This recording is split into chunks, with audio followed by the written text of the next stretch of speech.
Hi everyone, welcome back. It's Deborah and I'm playing with pockets again.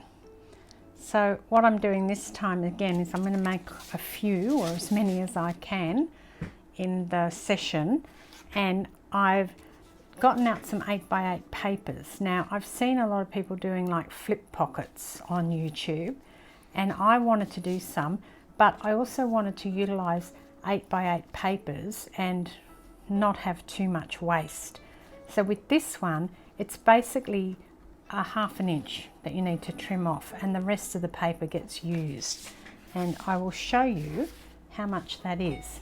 So this are some leftovers from where I've been playing. So just a ½ inch on one side. Now with the remaining ones, you then score them, and you score them across, so that's the ½ inch that's taken off. We call that the top. These aren't really directional. They kind of are. There's some writing there, but some of them aren't. But if you have a directional paper, you still need to take note of this. Score at the ½ inch, the 4 inch, and the 7½ inch, because that's an 8 inch side. And then turn it this way and score at the ½ inch and the 4 inch. So that's it. And then it's a matter of folding and trimming and mitering corners. And after that, I'll show you how to make the pocket. Now, as well as one piece of 8x8, you need a quarter of another piece of 8x8. So for every one of these, you need 1 1/4 pieces, and here's that quarter. So again, you cut a piece of card in quarters, and then you don't cut any off this one. It's a full 8x8. You score it in the, cut it in the 4 and 4, so you've got 4 lots of 4 inch squares. And then on one side you score at ½ inch, and then along the bottom at ½ inch. So if you have a directional paper like this one, you want to score it on one side and score it along the bottom at the ½ inch, and that's it. And that plus that will make this flip out pocket that I'm going to show you now. So all in all, it's pretty easy. So I'm just go through and burnish my score lines. Now there is one score line in here that you don't actually need, and it's a little one, but it's a half. It just goes from here to here, but I'm going to keep it and do it every time because it's just so much easier to make this. How cool is that paper? I was going to use the inside, but maybe I'll use the outside. I don't know, we'll see what happens. Then after you have scored all of those, burnish them as well, then you just need to miter up all of the corner where the score lines meet. So starting here, I'm just going to miter it, and that includes in this center score here. I'm just put your scissors in there and do that. And then here, now often it's easier to look on one side than the other, and probably with this one, this side's better because that other side is rather busy. And it's easier also to miter out all these corners before you start putting your pockets together, I find, and they will fold a lot easier. Now that's all done. Yep. Okay, and then take your other piece and miter these corners as well. So just only got 3 here. So one of these does not have a flap on it, so that's the top and that's the bottom and the side. Just burnish that down, and I'll show you how to put them together. And what I like about this is that there is very little waste with this project. I don't like it when I have to waste too much of my papers, and I'm always looking for ways to use those bits of leftover, but even more so I'm looking for ways to use the paper so it's all in one piece. Now the next thing you need to do is decide which one you want. Do you want this side? Do you want this side? I might have this side, I think that's pretty cool. And whichever side you decide to be your bottom front pocket, then cut along the score line that you made, just to the center. Okay, and then this is going to become your pocket. Now as well as that, I like to notch my bits out, my thumb notches out. And you can just, I've created this I'll use, but I thought it's also good to use as a bit of a template so I don't have to measure every time. So just there, I want to use this to cut that notch out. So I'm just lining it up there and I'll notch it.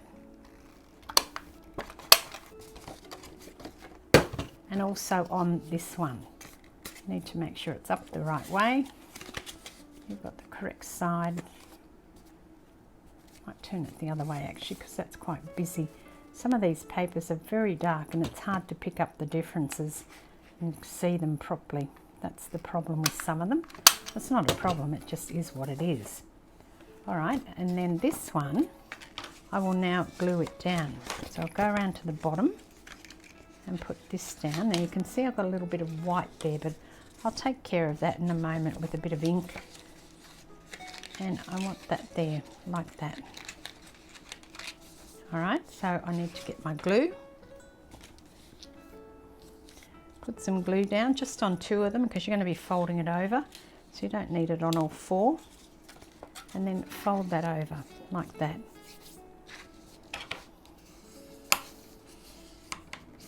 Make sure it's nice and firm. So that's one of your pockets in there. And then with this piece here, you can cut it off or you can just fold it back. And then when you go to put it into your journal, you can create another pocket in here if you want to. And this one will be the one that flips over. So I need to make sure I've got my flaps on the right side. Now obviously I haven't, because I haven't got a flap on this side. So I'm going to have to turn this paper over and use it like this. So just a matter of working out where your papers need to go in order to get them where you want them. So this will sit in here like this, and put some glue down again. And let's do some glue on here. So all of these little flaps get glue, and then you can stick it down.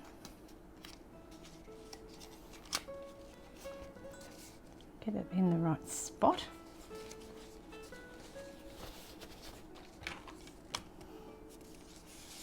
And then just burnish it. And then you've got this one that comes over and goes back. And I like how these match up then. So as I said, you don't need to make that score line there, and you don't have to. I've made it because it's just easier. This will flip up, but once you get that in your book, it doesn't matter. Or maybe you want that to flip up and that to flip over. If you don't want to do that score line, just that one little quarter, you don't have to. I just did it because I think it's a lot easier to do it. So I'm just going to do another one now. Again, this is the same paper. And this time, I'm going to do my flap this way, so it turns that way. So again, just burnishing my lines. I have to work out which way's up. And then this is the bottom score here. And scoring them is pretty easy. Like I scored 5 of them in, a couple minutes, just really quickly, because once you know those measurements, it's easy just to whip through and score them. And now let's miter. So again, into the corner here. I'm not going to cut through the center line until I'm sure which one I want to cut through. So I'll just miter the corners first and the centers.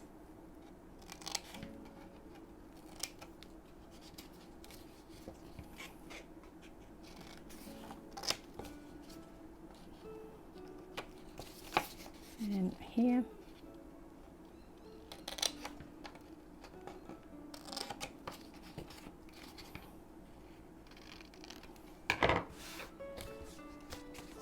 Okay, that's done.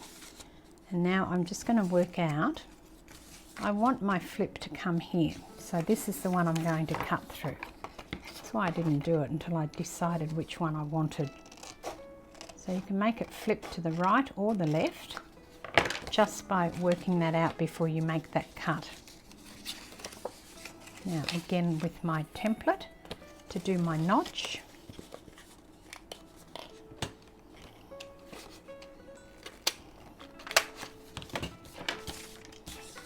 And some glue.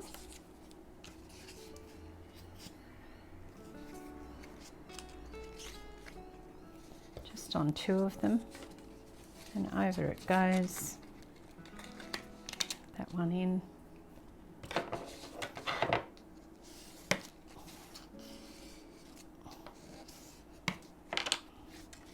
I think my desk is at the point where I need to give it a clean. It's looking a little dirty. Now this is the piece that you can either cut off or just fold back, and this is the piece that I'm going to put the next one on top of. Now because I've got the flap on the right, I need the flap on the left this time. So I've got this piece already scored, and I'll just cut on the mitre. Nearly went to mitre that edge that didn't need it, but I worked that out pretty quickly because there's no score line there. So I know as soon as I do that that it didn't need it. And then this will sit here.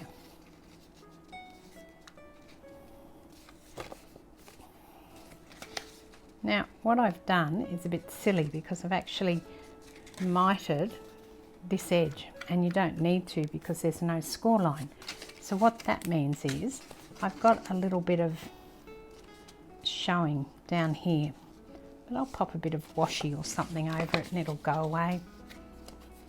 You always sort your problems out. It's just, you know, pretty easy when you've just made a little mistake like that. Lapse in judgment at the time, I wasn't thinking.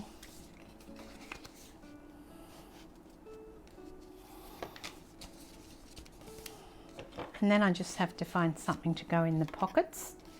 So I think I've got quite a few already made, and here's another one that I made before, and this that one, and then I've made one of these ones already. This one I put the pocket part on the outside, so it doesn't really matter if you put it on the inside or the outside. That's the inside. And this one here is also one, different paper, but it's the same thing.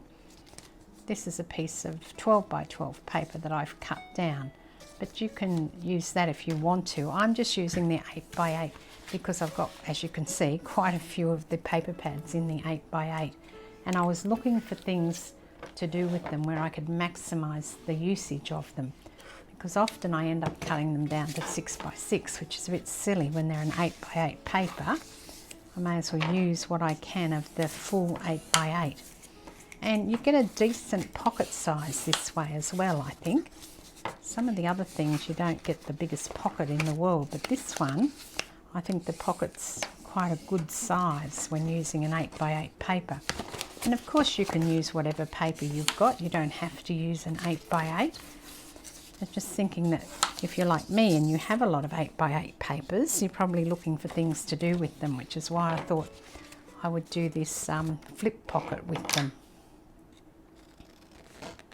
I've got another one here. These are such pretty colours. I really like them. So I'll just do this one, and then I'm going to try something else. But while I'm on a roll, I'll try and get this done.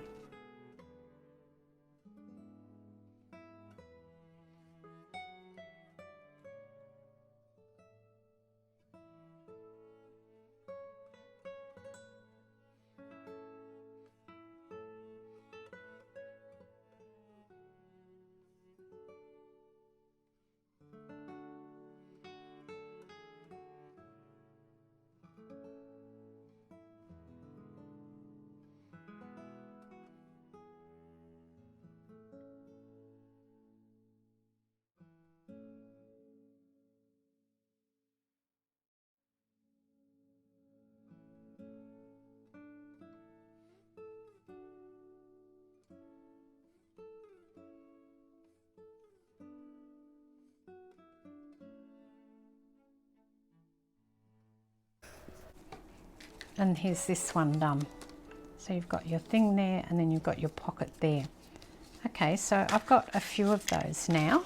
Bit of a bunch happening, and I've got a few more here that I will make. They're already scored, but I'll do that off camera. I wanted to try something else now.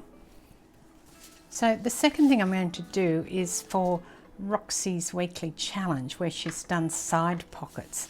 And again, I'm using the 8 by 8 paper. And what I've done this time is I've scored it at 2.5 there. And then I have got this big sort of large pocket, but I may end up cutting it in half. I'm not sure yet. But I've also scored it 1/2 inch from the bottom, and let's get that burnished, and 1/2 inch from the top. Because what I want to do first of all is I want to do a notch in the center so that you can get things in and out.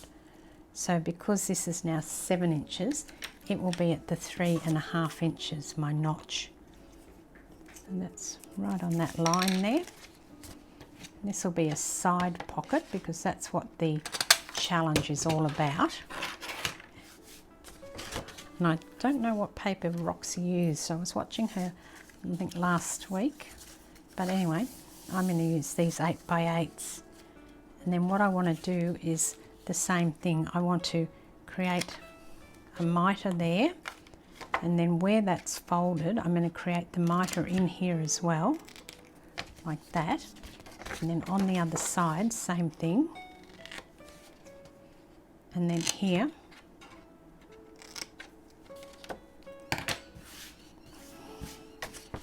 And I'm just making this up as I go along really. So this will be a large pocket. But these two I'm going to turn to the back.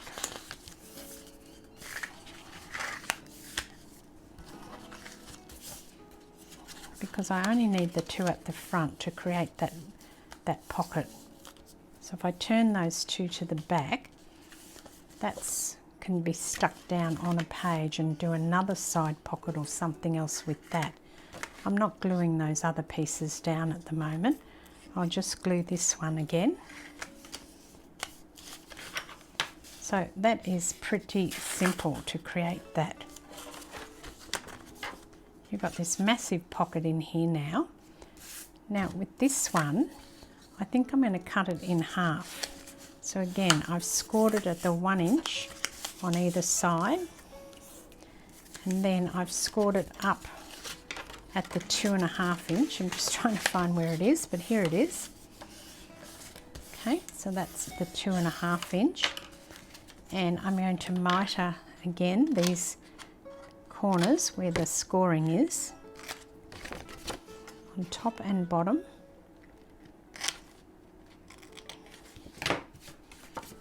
Now before I stick this one down, I'm going to fold those back.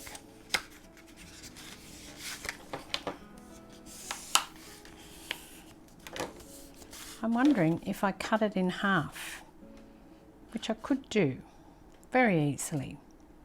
And then I'd have two smaller pockets with side tucks. Now I've cut that in half. You can see there are my side pocket that I had before, and it's the same as this one here, but I've cut it in half across there. And then I have also scored it at the 1/2 inch mark. I find a 1/2 inch is a good size for me. If you don't mind it to be a bit fiddly, you could make yours less than that. But for me, because I'm, you know, a bit sort of all thumbs at times, I think that the 1/2 inch score is a good score line for me. Now that's only going to be a little one, but it's still going to be quite useful. And again, using my 8x8 inch papers up, which I think is quite important. I didn't put the notch on that one. I might put the notch on this one and we can compare the difference and see which one I like best. Now again, if you don't want that long flap there, you could trim it off. But I think if you leave it there, you've got a really good side pocket in there. So this now should be, I think, 3 inches, yes. So I need to notch it at the 1.5 inch mark. So I will have to measure this one, which is there.